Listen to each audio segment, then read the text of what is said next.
Bom, Mateus capítulo 5, versículos 21 a verso 26. Nós estamos estudando o Sermão da Montanha. A gente começou lá com as bem-aventuranças e a gente está buscando princípios de vida no Sermão da Montanha. O primeiro princípio que a gente aprendeu é que nós somos abençoados. Está dormindo esse povo mesmo? Nós somos abençoados o quê? Abençoadores, né? E cada uma das bem-aventuranças mostrava como a gente é abençoado e como a gente é abençoador.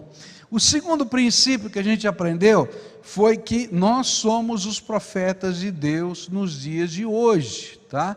E nós aprendemos isso através de duas metáforas que Jesus ensinou. Ele disse: vocês são o sal da terra e a luz do mundo. Está melhorando, né? Mais ou menos, né? Luz do mundo, muito bem. O terceiro princípio, quem só vem à noite não assistiu, tem que ver pela internet, porque foram 2 domingos pela manhã que eu falei, não é? Vocês são modelos de justiça. E nesse estudo que a gente fez, nós vamos aprender algumas doutrinas básicas da fé cristã. A justificação, nós somos modelo de justiça porque Jesus cumpriu toda a lei, não é? Ele cumpriu não tendo pecado e morrendo na cruz por nós. Ele cumpriu porque ele era o cumprimento de toda a profecia. Todas as profecias do Velho Testamento apontavam para a vinda do Messias. Ele cumpriu porque ele realizou todas as cerimônias. Lá existe a lei cerimonial no Velho Testamento, e nessa lei de matar o cordeirinho e fazer, ele é o Cordeiro de Deus que tira o pecado do mundo, e nós somos salvos porque há um decreto do céu, e esse decreto é: por causa do sangue de Jesus eu declaro você justo. Mas a gente aprendeu aqui que apesar disso, eu e você somos miseráveis pecadores. Pode dizer, ó, miserável pecador, pode falar.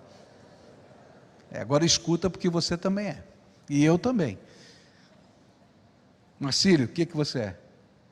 Miserável pecador, eu também. Paulinho, miserável pecador, não é? Nós somos, tá? Mas um dia, por causa do sangue de Jesus, Deus vai imputar a sua justiça sobre nós. Essa é a doutrina da justificação. Aí a gente aprendeu que nós somos modelo de justiça, não só porque Deus nos declara justos, mas porque Ele coloca em nós o Espírito Santo, e o Espírito Santo escreve a lei de Deus nas tábuas do nosso coração. E aí de dentro para fora começa uma transformação. Se você pode ser livre dos pecados que te aprisionam, é porque o poder do Espírito Santo está agindo em você. Hoje pela manhã nós estudamos que existe um lado que é nosso nesse processo todo de ser modelo de justiça. Esses 2 primeiros são de Deus. Deus declara justo, Deus derrama o seu Espírito em nós. Então nós assumimos um compromisso de fazer Jesus Cristo ser o Senhor da nossa vida. Nós decidimos obedecer Jesus incondicionalmente e radicalmente. E essa é a nossa parte na caminhada de fé. E agora à noite eu quero continuar com mais um princípio, tá?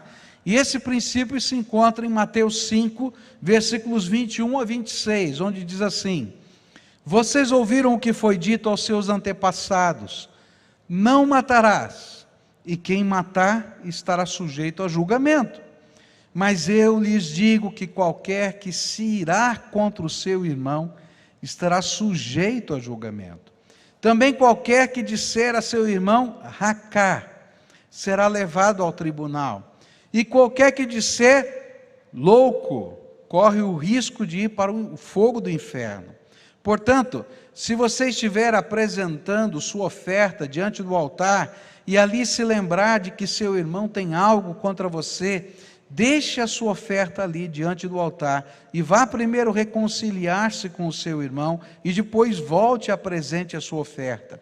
Entre em acordo depressa com o seu adversário que pretende levá-lo ao tribunal. Faça isso enquanto ainda estiver com ele a caminho, pois, caso contrário, ele poderá entregá-lo ao juiz, e o juiz ao guarda, e você poderá ser jogado na prisão, e eu lhe garanto que você não sairá de lá, enquanto não pagar o último centavo.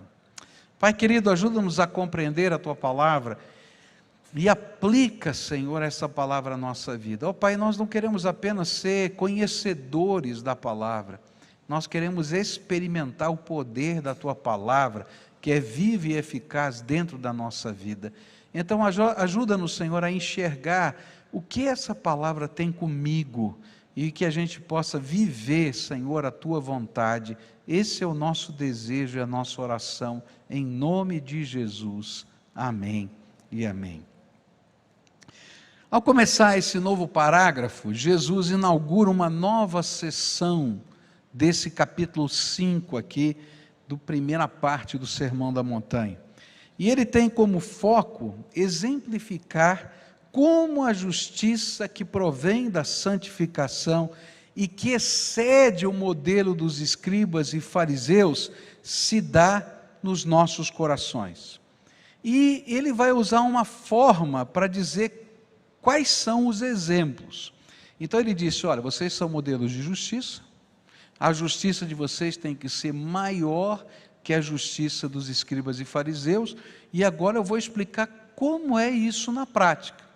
E cada exemplo desse modelo de justiça, tá, ele vai ser iniciado com uma expressão que está aí na sua Bíblia. Ouvistes o que foi dito, eu, porém, vos digo. Tá?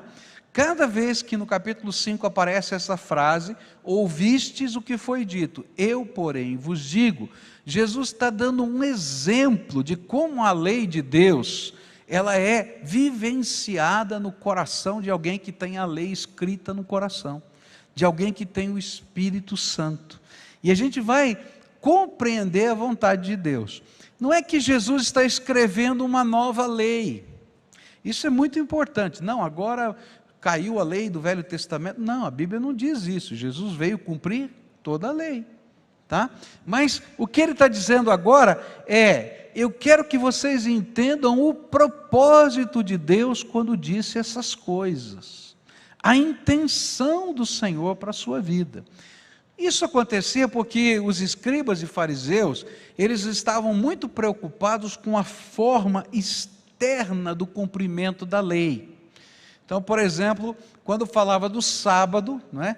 E a gente vai entender isso, né, que a Bíblia vai ensinar que nós trabalhamos 6 dias, e um dia a gente separa para o Senhor, todo o dia do Senhor, toda a vida é do Senhor, até o ar que você respira pertence ao Senhor, mas como um símbolo de fé, você que teme a Deus, você trabalha 6 dias e um dia você separa para Deus, você consagra para Deus. Esse dia não te pertence, assim como o dízimo não te pertence, o domingo não te pertence, pertence ao Senhor, Ele é o dono. E esse é o dia em que Ele vai dizer, você vai descansar, você vai cuidar da tua família, mas você vai me adorar e vai me servir, porque esse é o meu dia. Tá? E aí os escribas e fariseus diziam assim, bom, se o sábado é o dia do Senhor, nós praticamos o domingo por causa da ressurreição de Jesus, a igreja cristã começou a separar esse dia lá no Novo Testamento, como o dia do Senhor, e por isso a gente mantém o domingo, mas o princípio é o mesmo, 6 dias trabalham, um dia guarda para o Senhor. E aí o que vai acontecer é que os fariseus dizem assim, bom, se é o dia do Senhor e a gente tem que descansar, então quantos passos eu posso dar no sábado? E aí então eles escreveram uma norma, dizendo, olha, uma pessoa pode caminhar no sábado 1000 e não sei quantos passos, eu não me lembro agora de cabeça, tá?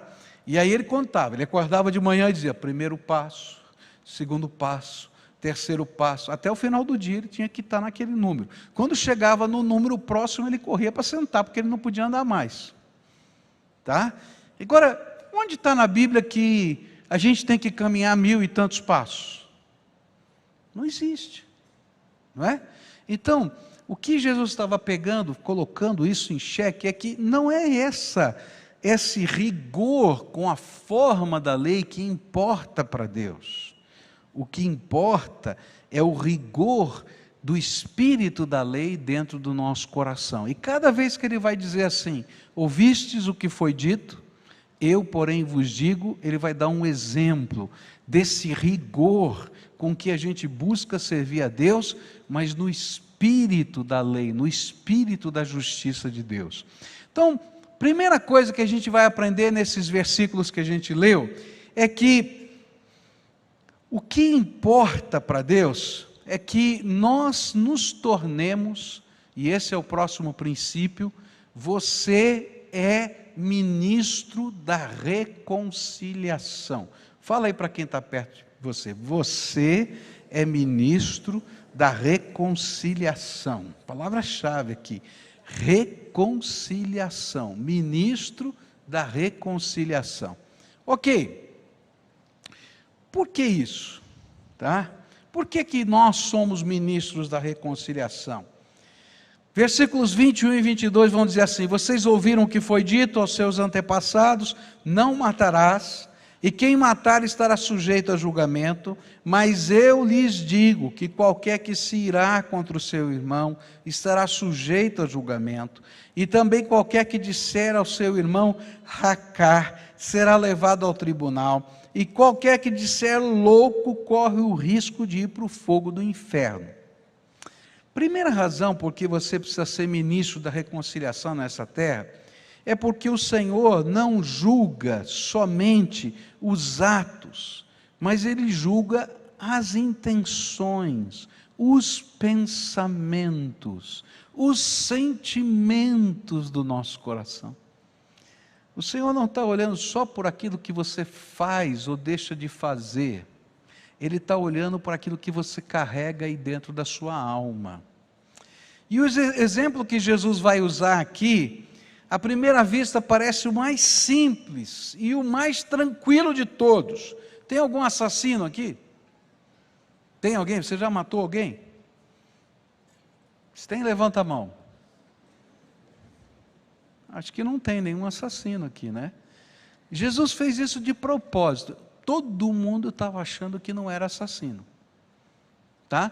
E ele coloca um valor muito maior. Ele diz assim: vocês ouviram o que foi dito? Ó, não mata, tá? E quem matar vai preso, vai ser julgado, vai ser condenado, vai ser, depende, no Brasil nem tanto, mas tudo bem.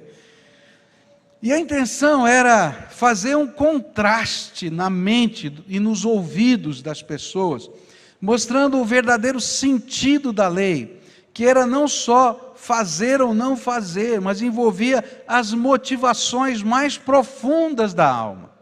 E é interessante que este princípio não é novo, ele é colocado ao longo de toda a Bíblia, e a gente vai encontrar esse princípio antes do primeiro homicídio na terra. Você lembra qual foi o primeiro homicídio na terra? Quem foi? Caim, que matou Abel, o irmão dele.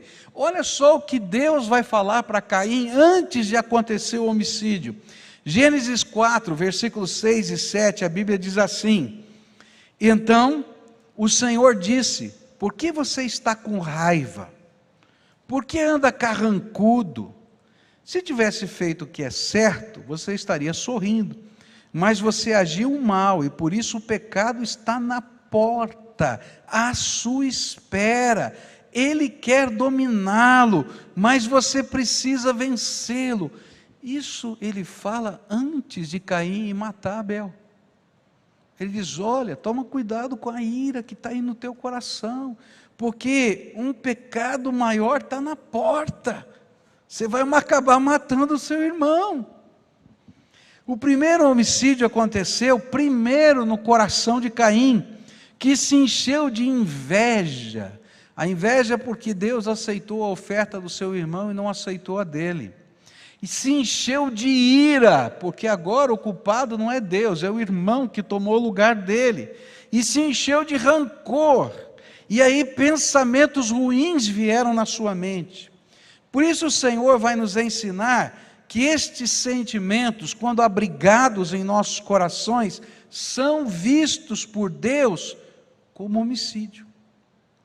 Mas eu lhes digo que qualquer que se irá contra o seu irmão estará sujeito a julgamento, e também qualquer que disser ao seu irmão racá será levado ao tribunal, e qualquer que disser louco corre o risco de ir para o fogo do inferno. Jesus incluiu pensamentos, palavras, ações, raiva, insulto, bem como o assassinato, no âmbito desse mandamento. Jesus vai usar duas palavras que estão aqui, uma foi traduzida, a outra não foi traduzida, e que parece difícil para a gente entender. A primeira é a palavra racá, que eu li aqui, que ninguém traduziu, só colocou do jeito que está escrito em hebraico. Não existe essa palavra racá na língua portuguesa. A outra foi traduzida como louco, não é? É a palavra morê, tá? Essa palavra morê também não existe na nossa língua. E é muito difícil porque os vários comentaristas vão tentar explicar o sentido dessa palavra. Você já viu que é tão difícil que o tradutor da Bíblia decidiu transliterar a primeira. Mas eu achei aqui um autor chamado Bruce, que ele explica essas duas palavras de uma maneira muito interessante. Ele diz o seguinte: racá expressa desprezo pela cabeça de um homem. Você é estúpido. Tá? Você está fazendo essas coisas porque você não pensa, você é uma pessoa que não tem consequência, você é alguém que não tem cabeça de vento. Talvez essa seja a melhor expressão em português. Você é cabeça de vento, tá? A segunda palavra, moré, ela tem a ver com o caráter. Você é um canalha. E aí Jesus está dizendo assim para a gente entender. O que Jesus queria ilustrar é que os sentimentos destrutivos dentro da nossa alma, eles são evolutivos.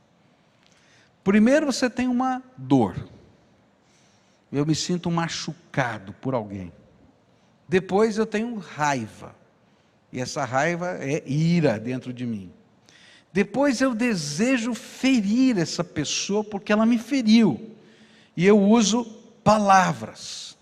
Né? Você é inconsequente, você é isso, você é aquilo. Palavras que têm a ver não com o caráter, mas com o jeito de ser da pessoa. Depois eu não me contento mais de ferir só com essas palavras. Eu começo a inferir juízo. E essas palavras têm o desejo de ferir ainda mais, e elas são cheias de interpretação do caráter. Você é um cafajeste, você é um sem vergonha, você é isso, você é aquilo. E depois a gente começa a evoluir, porque esses sentimentos vão gerar em nós atitudes crescentes, que podem chegar até um assassinato. Às vezes não chega ao assassinato, mas dentro da nossa alma a gente já matou essa pessoa, dos nossos relacionamentos, da nossa vida e de modo geral. Por isso, toda forma de amargura sempre vai ser condenada em toda a Escritura. Olha só o que a Bíblia diz em Efésios 4, verso 31. Abandonem toda amargura, todo ódio e toda raiva, nada de gritarias, insultos e maldades. Tem muita casa que precisa ler esse versículo todo dia. Vamos falar baixinho aqui que ninguém nos ouça, né? Você já foi vizinho de alguém de prédio, de apartamento? Ninguém escuta, hein? Segredo, hein? Tá? E que essa pessoa grita, xinga, fala com o filho, com o marido assim, e fala palavrão. Já ouviu? Quem já foi vizinho de alguém assim? Tem alguns aqui, né? O pior é quando você é esse vizinho. Que aí o vizinho vai dizer, eu fui vizinho desse, é complicado. É disso que a Bíblia está falando. Quando os sentimentos que estão no nosso coração, a gente permite que eles evoluam.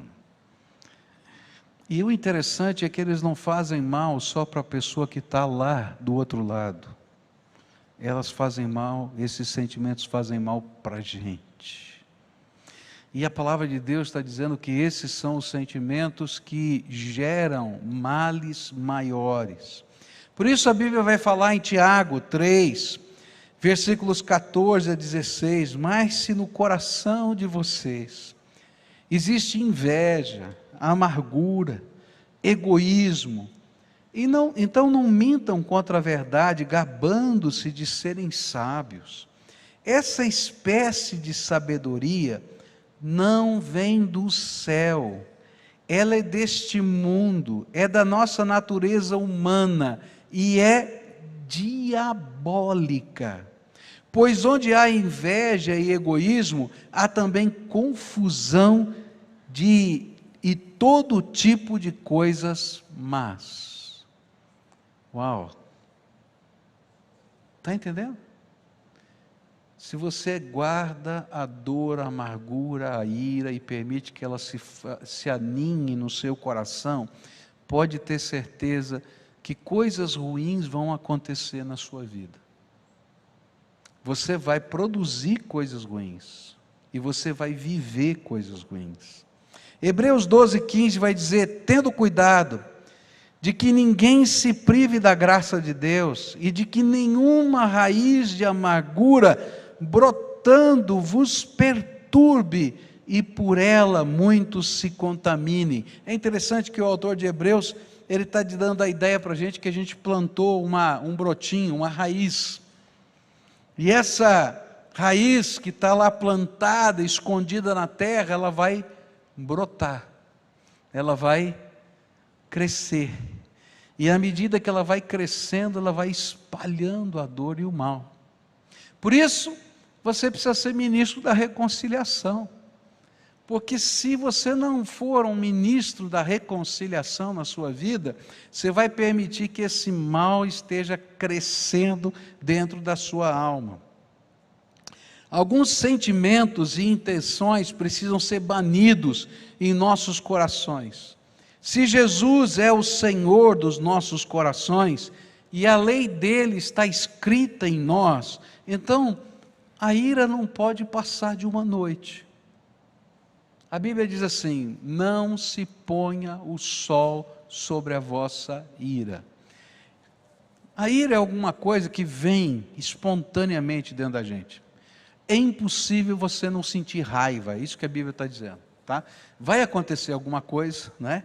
E vai subir um negócio, sabe aquele trocinho vem por dentro assim, você sente até o calor daquilo assim subindo, né?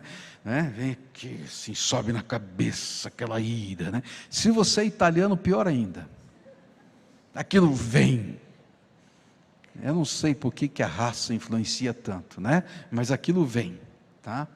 Mas a Bíblia diz assim: olha, você não pode controlar a ira que vem, mas você não pode permitir que ela vire para o outro dia. Você não pode alimentar essa ira. Você não pode ficar acalentando essa ira. Você já percebeu que a ira é assim? A raiva vem, de repente você dá uma serenada. Aí, quando você está sereno da raiva, você fica indignado porque você se acalmou. Eu não sei, estou falando que nem italiano, né? Você fica indignado que você se acalmou, daí você começa a lembrar tudo de volta, falar tudo de novo, sobe o vulcão outra vez. O que a Bíblia está dizendo assim: já passou? Chega, não adianta mais você ficar revigorando essa raiva dentro de você. Por quê? Porque ela vai evoluir para coisas piores. A palavra de Deus está dizendo nesse princípio que para ser ministro da reconciliação a gente tem que tratar primeiro de dentro. A amargura são aqueles sentimentos para com pessoas que amargam a vida. A gente fica amargo porque a gente está carregando um sentimento ruim com a pessoa. Eu não sei, é difícil explicar a amargura, tá? Eu fiquei pensando num jeito de explicar o que é amargura. A única coisa que veio na minha cabeça, eu não sei se eu vou conseguir explicar, é gosto de guarda-chuva na boca. Já sentiu aquele gosto de guarda-chuva na boca? Sim. Essa é a amargura. A gente pensa naquela pessoa e a vida fica amarga, né? E a Bíblia diz, toma cuidado porque a tua vida fica amarga e você amarga a vida das pessoas que estão ao redor, que não tem nada a ver com aquilo. Porque quando a gente fica amargo, a gente não está falando só daquela pessoa que trouxe a amargura, a gente deixa amarga a vida por onde a gente passa, a gente vê as coisas ruins, a gente vê as coisas erradas, a gente está sempre bravo, a gente está sempre irritado, porque a amargura está dentro da gente. E a Bíblia diz assim, olha, não pode ser assim, porque esses são os princípios do assassinato dentro de você. É interessante porque isso acontece quando os nossos direitos são feridos, e a gente vai ter que aprender nessa vida a colocar os nossos direitos na mão de Deus, e se a gente coloca os nossos direitos na mão de Deus, a gente pode ter paz. Nada acontece que Deus não esteja no controle. Essa é uma verdade tremenda para a minha vida. Nada acontece que Deus não esteja no controle, e todas as coisas contribuem para o bem daqueles que amam a Deus. Todas. Deus está no controle. Mas o diabo está fazendo isso. Olha, se o diabo quiser pegar com a mão, Deus vai me dar com duas, porque eu confio na graça dele. Então, quando eu consigo viver esse sentimento na minha alma, eu estou em paz. Eu posso enfrentar os problemas, eu posso descansar na mão de Deus, sem ter que brigar, ofender, machucar, porque eu estou colocado diante do Senhor. O que gera esses sentimentos, às vezes, são os preconceitos, as humilhações, o dinheiro, as situações financeiras. Eu vou descansar no poder de Deus. O verdadeiro amor toma forma na reconciliação e no acordo. E quando o coração endurece, não há reconciliação nem acordo, e a verdadeira fé fica obstruída. Cuidado! Deus está olhando para o seu coração, e como Ele fez lá com Caim, Ele está revelando o que está na porta da sua alma, o pecado que vai atrapalhar a sua vida. Por isso Ele vai dizer, olha, eu quero que vocês não apenas não cometam assassinato, mas que vocês sejam ministros da reconciliação. Versículos 23 e 24 vão ensinar para a gente uma coisa tremenda. Diz assim, portanto, se você estiver apresentando a sua oferta diante do altar, e ali se lembrar de que seu irmão tem algo contra você, deixe a sua oferta ali diante do altar, e vá primeiro reconciliar-se com o seu irmão, e depois volte e apresente a sua oferta. Jesus queria que nós entendêssemos que nós precisamos ser ministros da reconciliação, porque a verdadeira fé é exercitada no altar dos nossos relacionamentos. Olha, presta atenção nisso. A verdadeira fé é exercitada no altar dos nossos relacionamentos.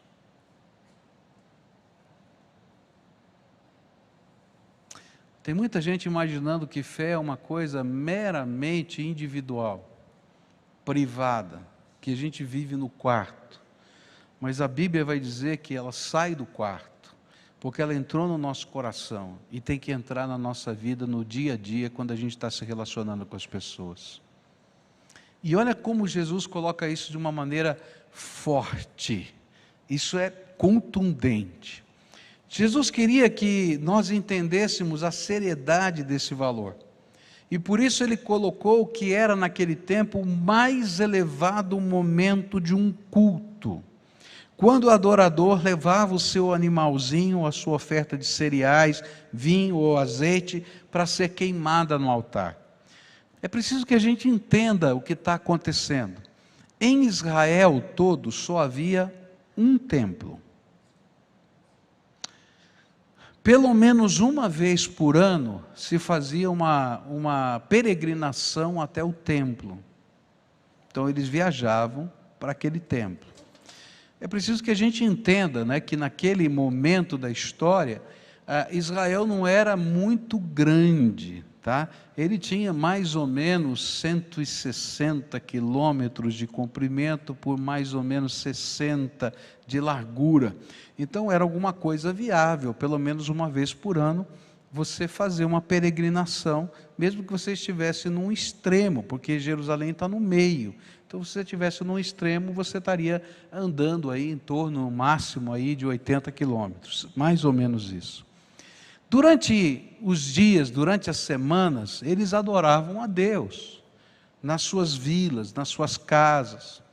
Eles oravam, eles liam a Torá, né? Eles faziam tudo isso. Mas, quando eles iam para o templo, era um momento supremo.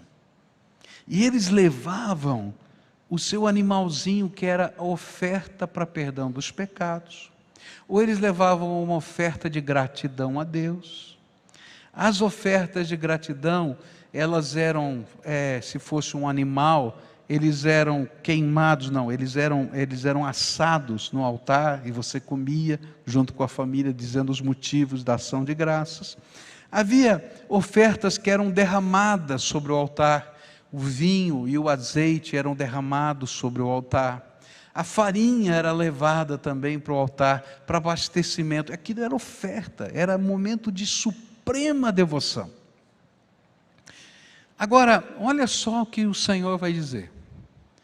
Se você está com o teu coração cheio de amargura, cheio de ira, cheio de ódio, se tem alguma coisa que está atrapalhando o seu relacionamento com alguém, se alguma coisa não vai bem, quando você estiver lá no templo, trazendo a sua oferta, não entrega, porque Deus não vai aceitar.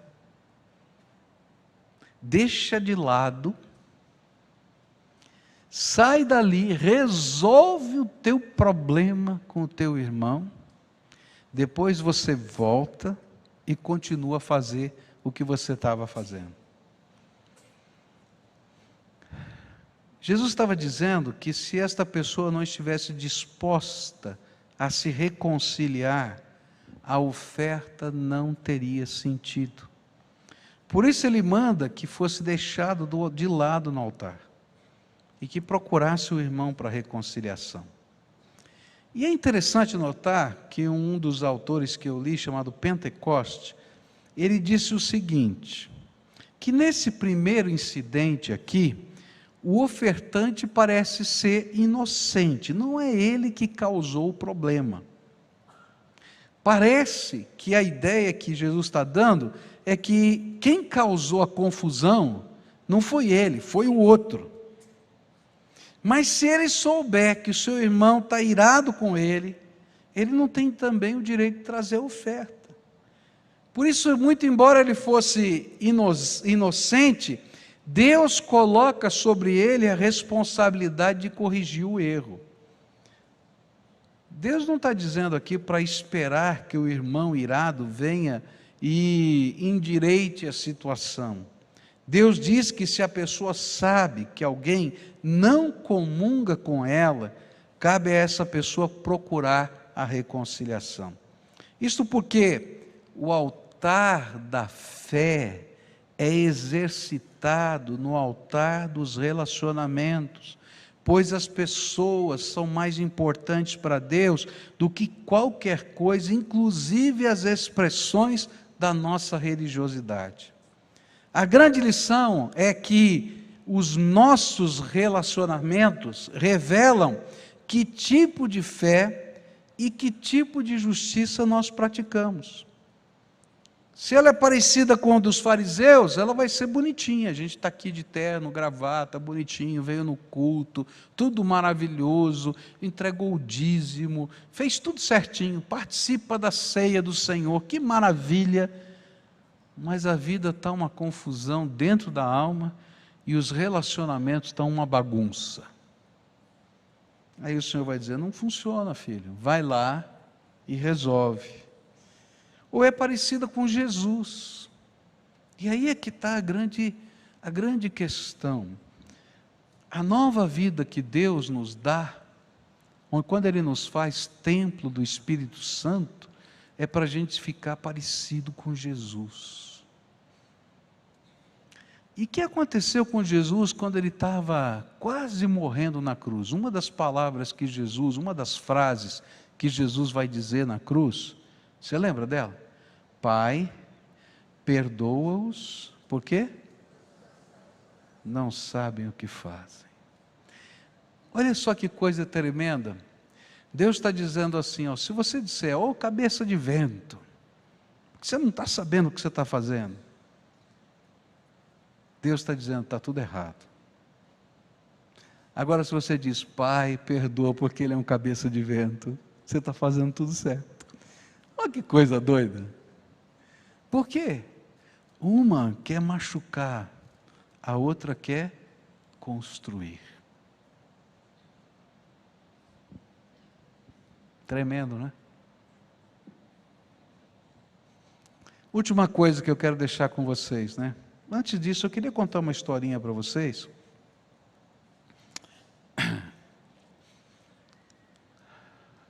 Pouco tempo antes de eu vir para cá, para Curitiba, eu estava pregando um sermão no Dia das Mães. E falei sobre perdão.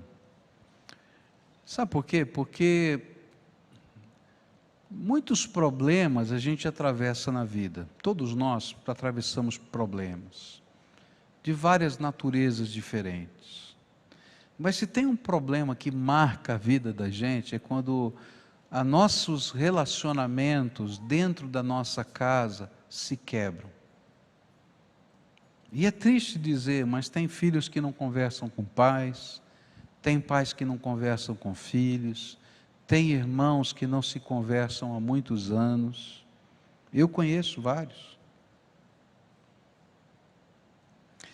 E se a gente não aprender essa lição do Senhor, que é que as pessoas que Ele ama e que você ama, são mais importantes para Deus e para você.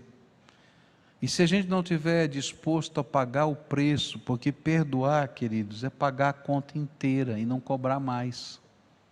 E é por isso que é tão ruim perdoar. Dá gosto de guarda-chuva na boca. Você vai pagar a conta que não deve. Mas se a gente não estiver disposto a perdoar, não tem como crescer nessa vida, não tem, porque aquilo vai fazer mal dentro da gente. Eu estava pregando sobre esse assunto e tinha um casal que era uma das primeiras vezes que estava, na verdade era a primeira vez que eles estavam vindo ao culto. Era Dia das Mães, e marido e mulher disseram assim entre eles, vamos a uma igreja? Ele falou, vamos. Ele falou, mas que igreja que a gente vai? Sei lá, vamos arrumar uma igreja para ir, faz tempo que a gente não procura nada de Deus, nada, tal, etc. Vamos numa igreja. Ele falou, tá bom, então eu vou fazer o seguinte, eu vou pegar a lista telefônica, eu vou achar uma igreja e a gente vai lá. Bom, eu pastoreava a igreja Batista de Água Branca, BIA, né? Igreja Batista de Água Branca. Era uma das primeiras da lista. Tem essa igreja aqui, perto da nossa casa, tal. E eles foram lá, assistiram o culto. A palavra de Deus tocou profundamente no coração deles. E aí no final do culto, um olhou para o outro e disse, e agora? Porque tinha tido uma briga de família, e esse casal tinha rompido o relacionamento com o pai dele e com a mãe dele, sogro e sogra da esposa. Tinha tido uma acusação contra ela, ela ficou muito magoada, não era verdadeira, era uma confusão danada, nem eu entendi direito. Naquele dia eles olharam um para o outro, era Dia das Mães, e eles olharam assim e falaram, a gente tem que resolver esse problema, porque os meus pais não conhecem os netos dele. Mas como é que a gente vai aparecer no Dia das Mães lá? E aí Deus dá umas estratégias incríveis, né? Eu falo assim, por que a gente não vai numa rotisserie e compra alguma comida? E a gente vai na casa da sua mãe, porque é Dia das Mães, para comemorar o Dia das Mães, toca a campainha e coloca os netos na frente. Estratégia boa, fala a verdade, né? Aí eles fizeram exatamente, passaram, compraram alguma coisa, os netinhos na frente, tocaram a campainha, abriram a porta, olharam assim, olharam, ninguém abriu a boca, entra, né? E entraram e passaram o dia, ninguém tocava no assunto. Aí quando eles estavam saindo, o pai perguntou para o filho, filho, o que aconteceu para vocês virem aqui hoje? Eu não queria entender.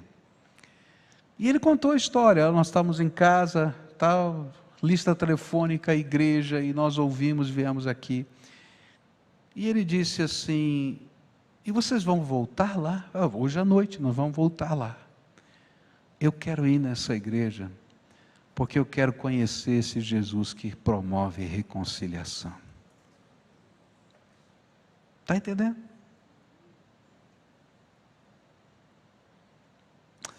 Se eu tenho uma religião que não afeta os meus relacionamentos na vida para construir algo melhor, tem alguma coisa errada com a minha fé. Porque a verdadeira fé se manifesta no altar dos relacionamentos. Última coisa que eu quero dizer para vocês aqui, antes da gente celebrar a ceia do Senhor juntos. Versículos 25 e 26 diz assim, entre em acordo depressa com o seu adversário que pretende levá-lo ao tribunal. Faça isso enquanto ainda estiver com ele a caminho, pois caso contrário, ele poderá entregá-lo ao juiz e o juiz ao guarda e você poderá ser jogado na prisão. Eu lhe garanto que você não sairá de lá enquanto não pagar o último centavo. Sabe por que você precisa ser ministro da reconciliação? Porque reconciliação é questão urgentíssima. Aos olhos de Deus e aos olhos dos homens. Toda vez que as barreiras estão levantadas entre as pessoas, existe dor e sofrimento. E um verdadeiro ciclo de desgraça se instalou na vida das pessoas. E quanto mais tempo passa, mais sofrimento. E o pior é que as consequências permanentes se instalam. Deixa eu dar um exemplo para você aqui. Se aconteceu um problema no relacionamento conjugal, mas no dia seguinte a gente vai lá e conversa, e acerta, e pede perdão, e dá perdão, é muito provável que esse problema passe, e você vai ultrapassar essa luta. Agora você imagina que se você espere 10 anos para fazer isso, e daqui 10 anos você cai na real, como diz, olha, que bobagem eu fiz, e volta lá e diz, olha, eu vim aqui pedir perdão para você. Eu me lembro de uma situação que aconteceu aqui na igreja, uma situação de casamento, divórcio, tudo errado, e aí a pessoa se converteu, e eu disse, bom, a palavra de Deus diz que a primeira coisa que você tem que fazer é voltar lá para sua esposa e dizer que você é um miserável pecador. Mas tinha passado tanto tempo.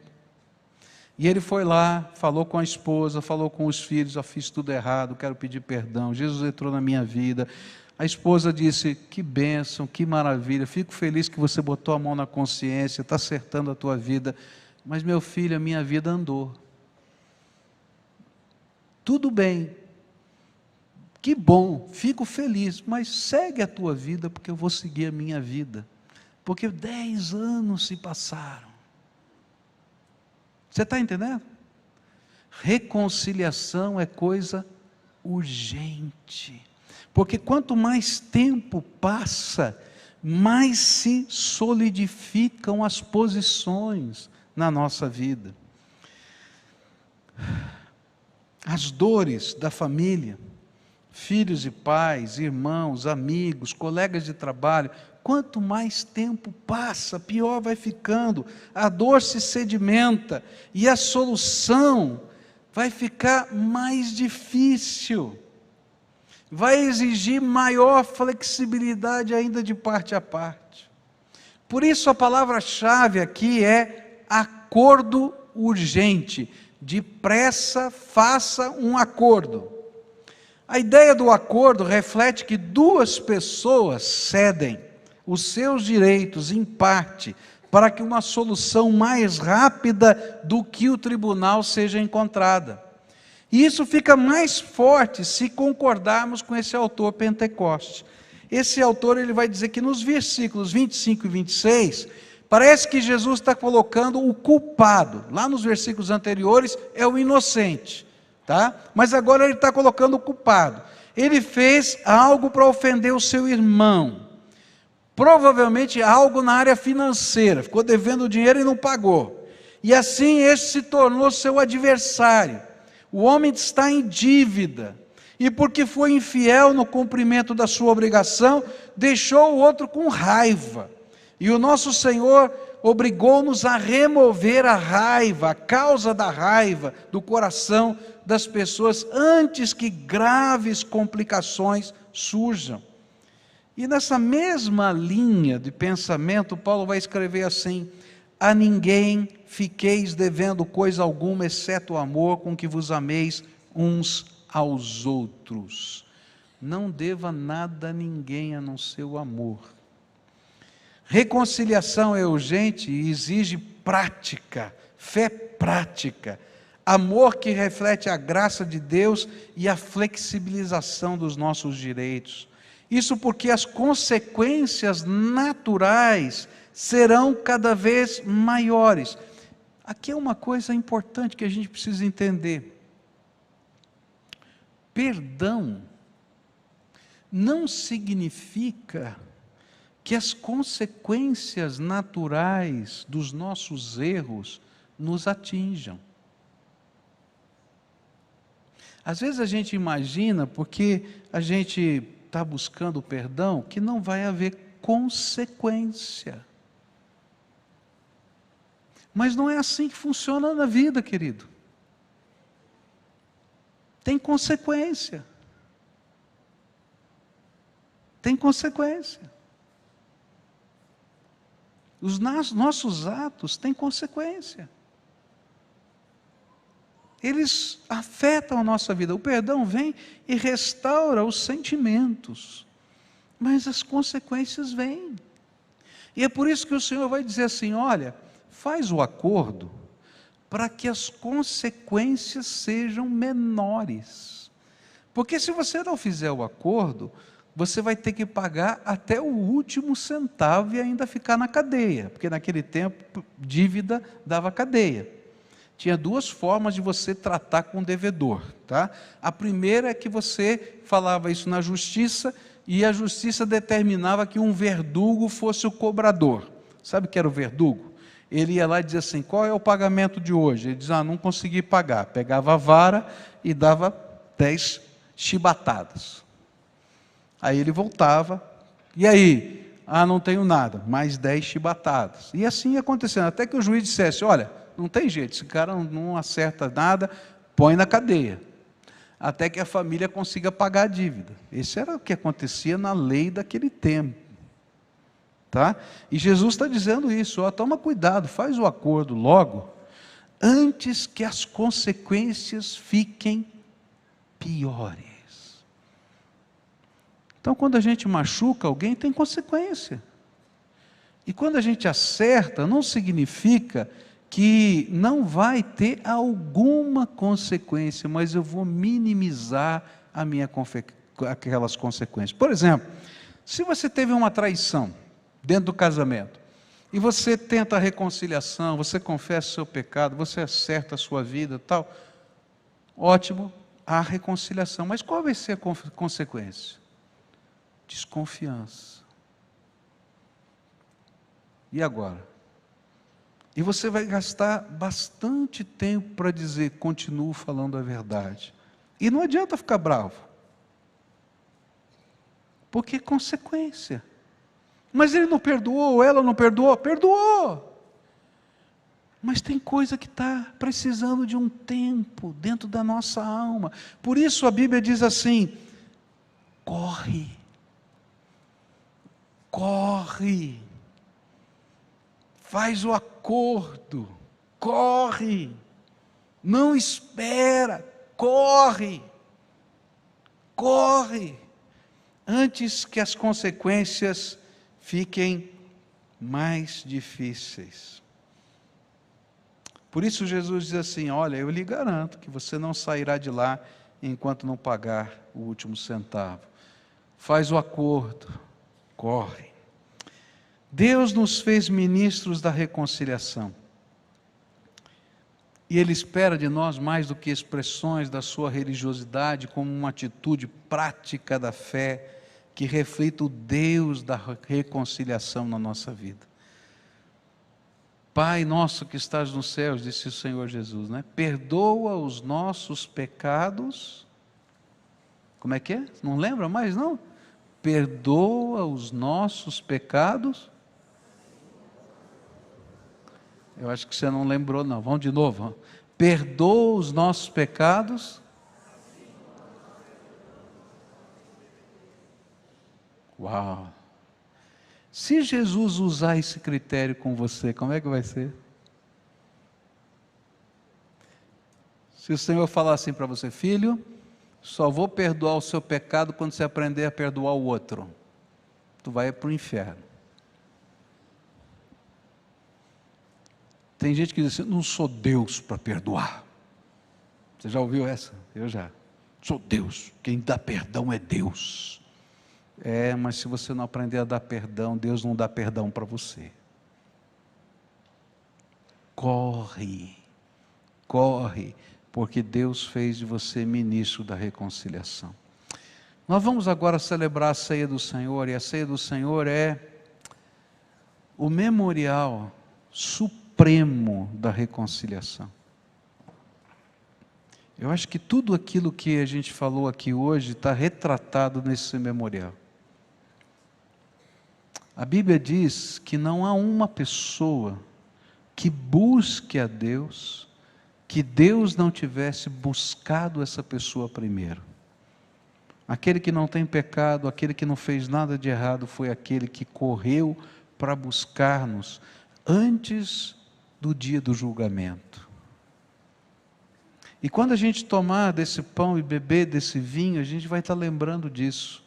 O Senhor da reconciliação nos escolheu para sermos ministros da reconciliação nessa terra.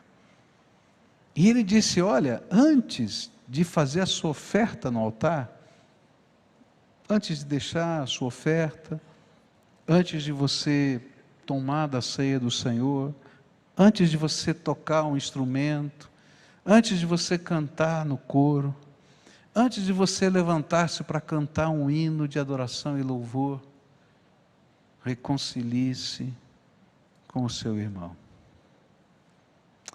Eu queria que a gente orasse agora, e que você olhasse para a tua vida, o que tem na tua vida, nos seus relacionamentos que precisam ser acertados.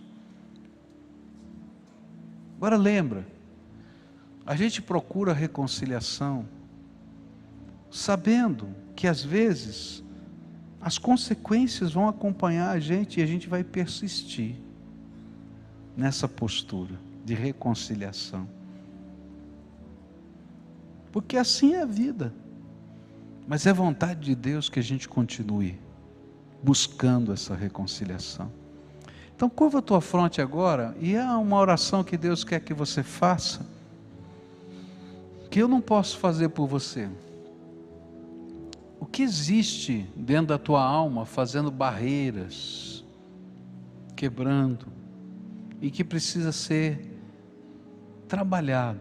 Talvez você já tenha trabalhado, e então pede graça de Deus para poder restaurar as consequências no tempo. Mas não desista, caminha. Mas se você ainda não fez nada, está esperando alguma coisa, lembra, Deus está colocando sobre você o ônus da iniciativa.